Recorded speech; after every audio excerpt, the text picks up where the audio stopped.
tren nació en la época del romanticismo. Aquellos primeros viajes en trenes de vapor estaban llenos de literatura. Eran penosos, renqueantes, lentos, nocturnos, con siluetas misteriosas asomadas en las ventanillas. Hoy el tren se ha llenado de modernidad, pero la rapidez, la comodidad y la puntualidad no restan para nada aquella primitiva sugestión romántica. Y esto para mí es lo más interesante del tren moderno.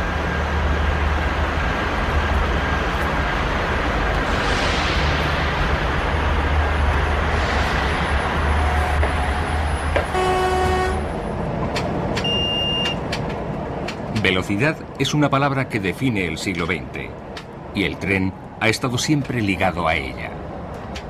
Con el ferrocarril, el reloj, y con él el control del tiempo se introduce en los medios de transporte. Velocidad y tren vienen a ser lo mismo en la segunda mitad de este siglo. En los años 80, con la aparición de nuevos electrotrenes, del talgo pendular y del servicio Intercity, el tópico del viaje interminable que parecía colgado de forma invisible sobre cada vagón, por fin pasa al olvido.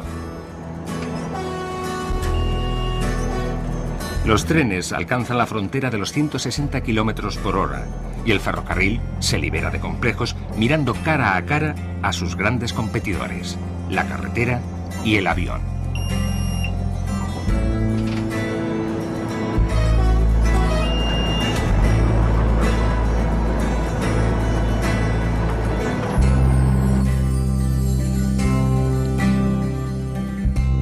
A través del tren, el Mediterráneo mantiene una buena comunicación con Madrid.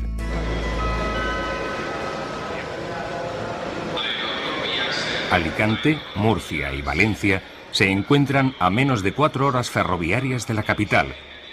Pero no siempre ha sido así. Habían dos trenes que salían a la misma hora hacia Madrid, uno por vía Albacete y otro vía Cuenca. Salían de aquí aproximadamente sobre las 10 de la mañana. Llegaban a Madrid a las 7 de la tarde, es decir, tiempo 8 o 9 horas, era una salvajada, era lo más rápido que existía en la época, claro. Hoy en día esto se ha suplido pues con este tipo de trenes Intercities, por vía Albacete, que en 4 horas efectúas todo el trayecto. Es ingenuo comparar el ayer y el hoy, pero estos trayectos en el llamado Corredor de Levante son una buena lección para reflexionar sobre la influencia de la velocidad en los trenes. La imagen del tren deteniéndose en todas las estaciones, goteando viajeros poco a poco, ha quedado reducida a los ruidosos camellos de las líneas regionales.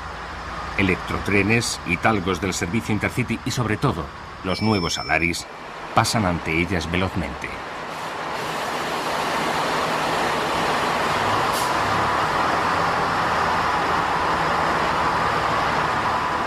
La longitud de la línea férrea Madrid-Valencia por Albacete es 50 kilómetros más larga que la que une las dos ciudades a través de Utiel y Cuenca. Sin embargo, este recorrido, llamado el directo, se impuso desde el principio. La geografía de este trazado permitía una mayor velocidad.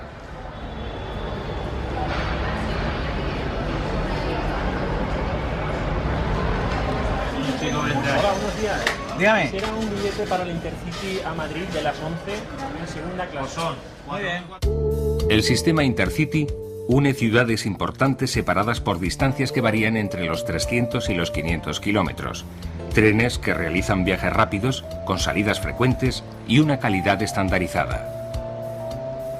Las primeras unidades que recorrieron estos trayectos fueron los electrotrenes 448, por lo que a este tipo de tren se le bautizó con el nombre de Intercity.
6 trenes unen Madrid y Alicante cada día. El Talgo 3 sigue siendo el más utilizado, aunque se combina con el pendular. En un día de vacaciones, los coches tienen un ambiente especial. El semblante festivo de los viajeros da al tren una imagen alentadora. Caras, gestos y actitudes alejadas de viajes más cotidianos. Sus habituales viajeros son jóvenes, dorados pensionistas camino del descanso o profesionales que muchas de las veces hacen el viaje de ida y vuelta en una jornada, siendo siempre los más madrugadores. El tren se desenvuelve ágil, con un ritmo pausado. Este en concreto no para hasta Albacete, pasada ya la mitad del trayecto. Incluso un peso pesado en la historia del ferrocarril como es Alcázar de San Juan, a veces queda atrás con un simple vistazo. Son líneas con pocas paradas intermedias, variables según los horarios, pero siempre ciudades o núcleos de población importantes. Dentro del vagón, la velocidad se experimenta de forma particular, diferente a la del viaje por carretera. El tren circula a 160 kilómetros por hora, una velocidad que en automóvil se percibe de forma más intensa, más cercana. Entre raíles solo se altera el rápido cambio del paisaje. En el asiento la sensación que domina es la del ritmo cadencioso que el tren siempre lleva asociado. Hoy los viajeros valoran ante todo la rapidez y la comodidad. El poeta Hans Magnus Enzensberger escribía: «Hijo mío, no leas poesía, lee horarios de trenes, son más exactos». Pero está claro que Enzensberger es alemán, porque en los años 60 en España la puntualidad y la poesía sufrían el mismo olvido.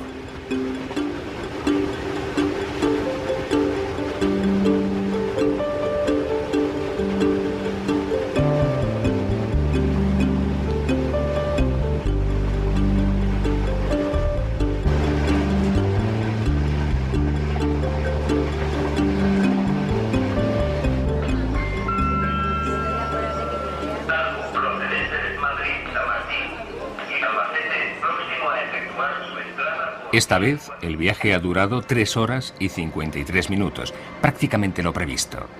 El retraso empieza a ser también parte del recuerdo. Todavía algunos saludos y despedidas recuerdan los viajes de siempre, mezclados ahora con ciertos gestos de familiaridad y rutina con el recorrido. Funcional es la mejor forma de definir este viaje. Las vacaciones han comenzado y sin retraso.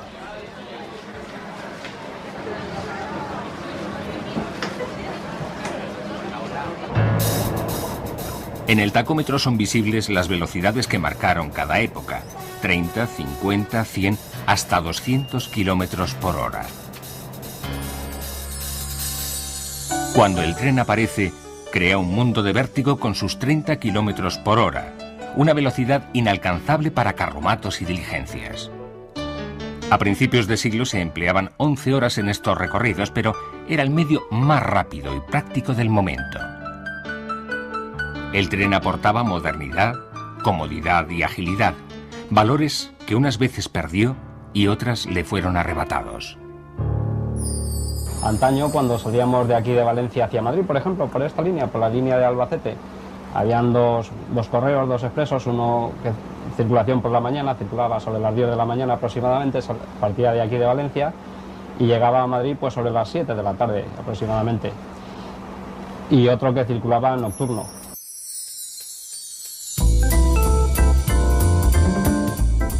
Nueve horas en los años 50, 7 en los 70 y menos de 4 en la actualidad.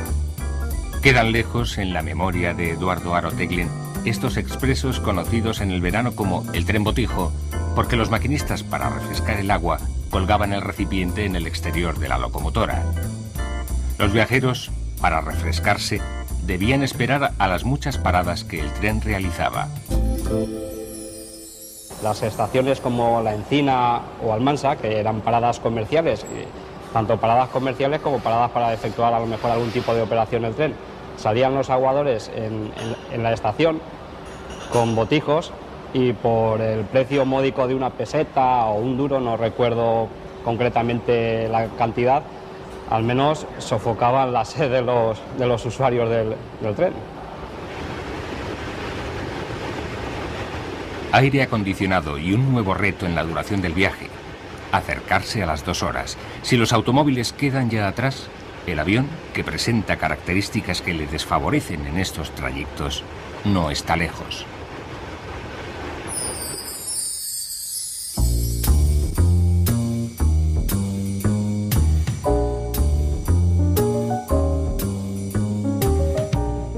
La mayoría de los grandes cambios que se producen en el ferrocarril tienen como origen su cabeza visible, la locomotora, de vapor, eléctrica o diésel. Las primeras locomotoras diésel se utilizaron en España como tractores de maniobras en el puerto de Alicante, pero solo se generaliza su uso a partir de los años 50, cuando las máquinas de vapor dicen adiós a los viejos tender cargados de carbón.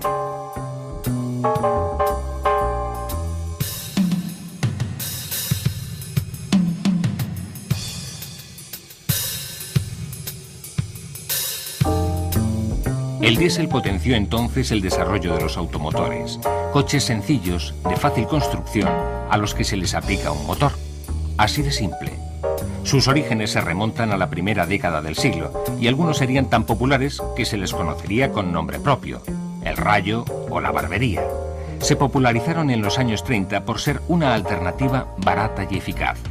La tracción idónea para las pequeñas compañías, principalmente las de vía estrecha, a las que liberaba de las exigentes locomotoras de vapor. Pero la pequeña potencia que les proporcionaba su motor de gasolina limitó sus posibilidades. El motor diésel rompió esa barrera. Los hubo de múltiples tipos y cada línea los empleó según sus posibilidades o conveniencias. Vila, Renault, Maybach o el primero fabricado en España, el zaragozano, según el fabricante que les proporcionara el motor, resultaba un modelo diferente.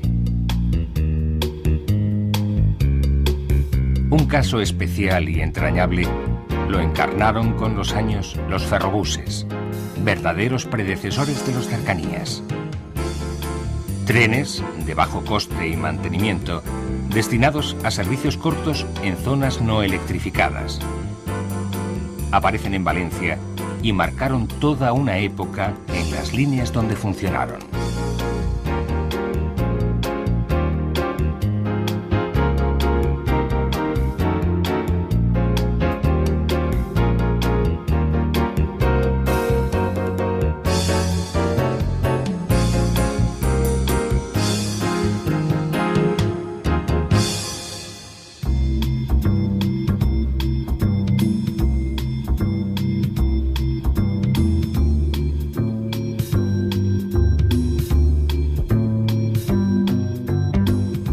En 1952 se importan de Italia los trenes TAF, automotores diésel de un elevado nivel de prestaciones. Con ellos se confirma el cambio cualitativo del ferrocarril español, iniciado anteriormente con los Talgo y que tendrá una continuación con los TER, lo que desde entonces se conoce como tren rápido de calidad.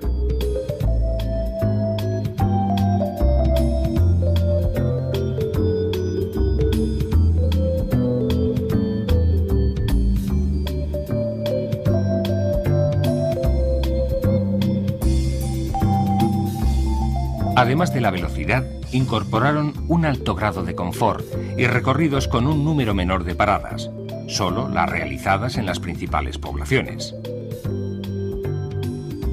Por todo ello, llevaban asociado un signo de estatus social.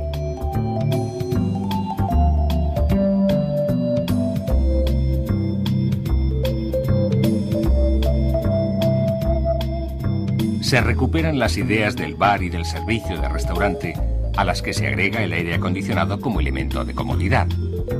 Formaciones de 3 coches y 2 motores en los extremos. Un tren ligero y reducido, distinto de los largos expresos con sus repletos compartimentos y los paquetes cayendo de los portaequipajes. A continuación apareció el TER, tren español rápido, como el TAF de origen italiano, pero construido en España a excepción de sus 5 primeras unidades. La velocidad máxima con los TAF y los TER ya alcanza los 120 km/h. Es el comienzo de la idea Intercity, aunque aún tardará años en ser llamada así. Tomo muchas veces el tren que va al Mediterráneo, a Castellón, a Valencia, a Alicante. Siempre hay un panorama azul en ese destino. Cuando en Madrid subo al Intercity o al Talgo, sus vagones huelen a mar. Pero esto no es solo producto de la imaginación. Esta conquista de la libertad, el tren moderno la hace muy asequible, muy rápida. Talgo, procedente de Alicante y Madrid-Chamartín, destino Gijón. La imagen de tren rápido, confortable y cómodo en España la representa el Talgo.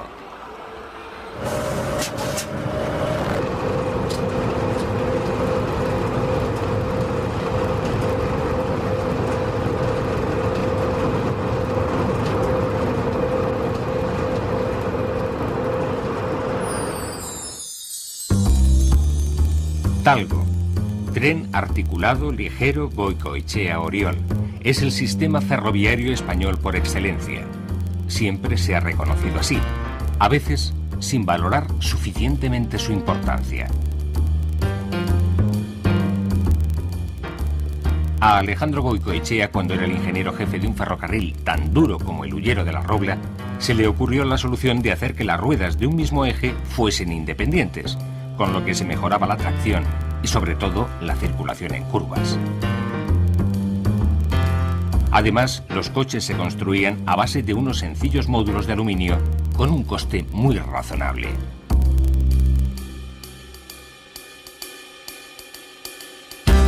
Tras el modelo experimental, el Talgo 1, se fabrican en Estados Unidos 3 formaciones del llamado Talgo 2, la versión comercial.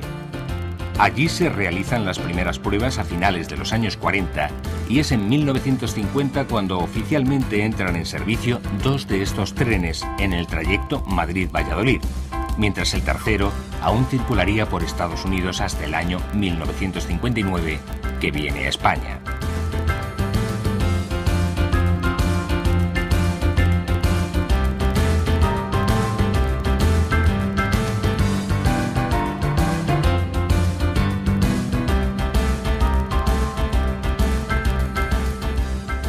En los años 60 utilizar el Talgo fue un símbolo de lujo y viaje placentero.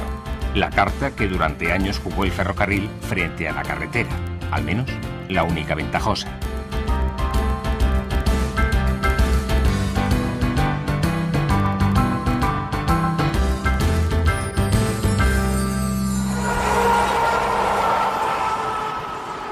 Que estos trenes fueran reversibles dio paso al Talgo 3, que ya alcanzaba los 140 km por hora y podía segregar parte de sus coches.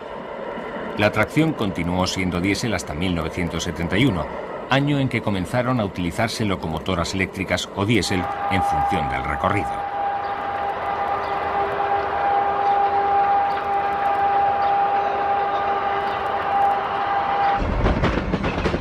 Es la electrificación de la mano de los electrotrenes la que permite un nuevo salto. De 140 se pasa a una velocidad máxima de 160 km por hora. Los trenes eléctricos siempre han estado en primera línea en cuanto a velocidad se refiere.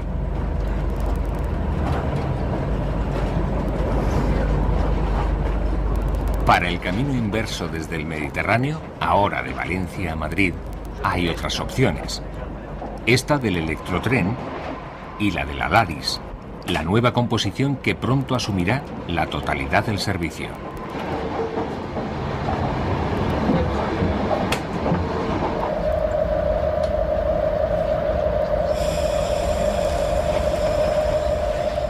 Solo 2 paradas intermedias que varían, pero siempre en la estación de Albacete se detiene este tren formado por 2 coches que llevan cabina tractora y un tercero intercalado.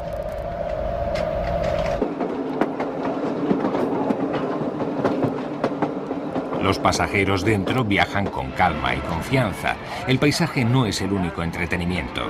La cafetería sigue prestando ese carácter sociable que siempre distinguió al tren, al que se ha dotado de teléfono público para cerrar la comunicación dentro de la comunicación, que con el tren se inició el siglo pasado.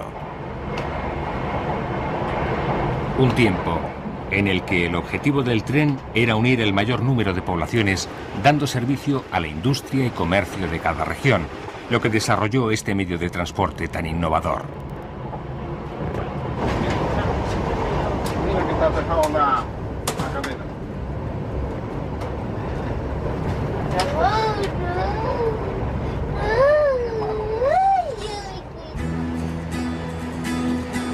Hoy domina la idea de corredor, una zona de gran movimiento donde es necesario desplazarse dentro de los niveles de agilidad, efectividad y confort actuales.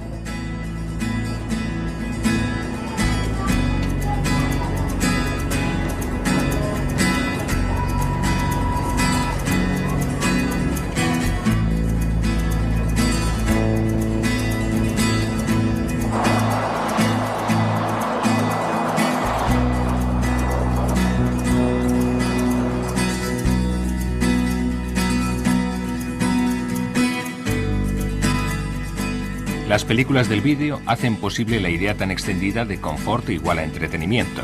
La frecuencia de servicios y la puntualidad en las llegadas reflejan la agilidad y efectividad exigidas.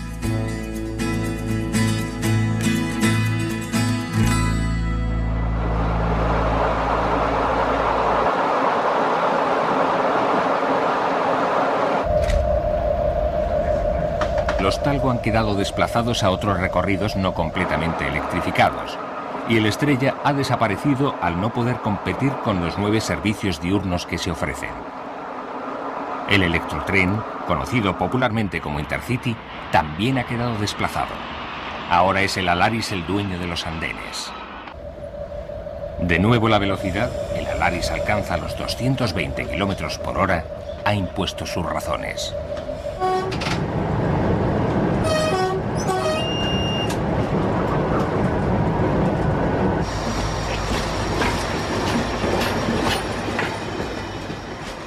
El corredor de Levante engloba, además de las conexiones de Madrid con Alicante y Valencia, las de la capital con Murcia. Un recorrido que funciona íntegramente con unidades de la penúltima generación del Talgo, el pendular.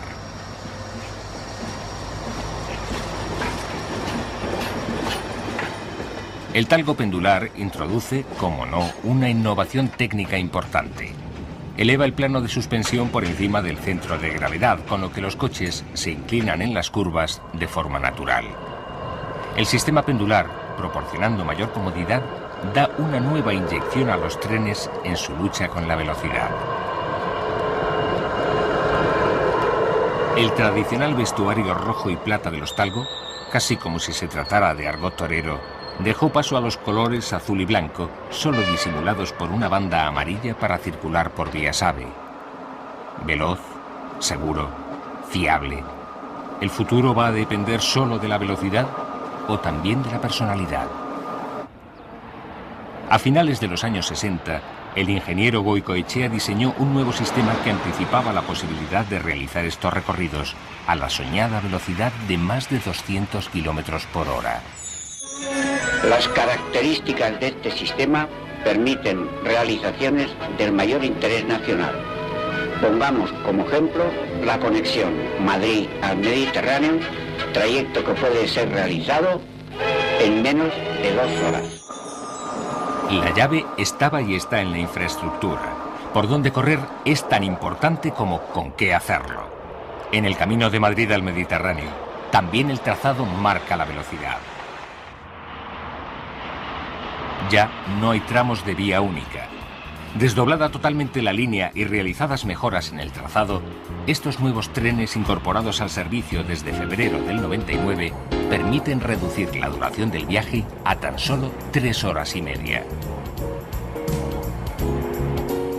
Los Alaris, trenes fabricados en Barcelona por un consorcio de Fiat y Alstom. Un nuevo tren para un concepto de viaje que sigue la estela del AVE y del Euromed. La composición de 3 coches, 1 de preferente y 2 de turista, recorre la Huerta Valenciana a una velocidad que a veces alcanza los 220 km por hora. La adecuación de todo el trazado para esta velocidad acercará los horarios a esas utópicas 2 horas en un futuro más o menos económicamente lejano.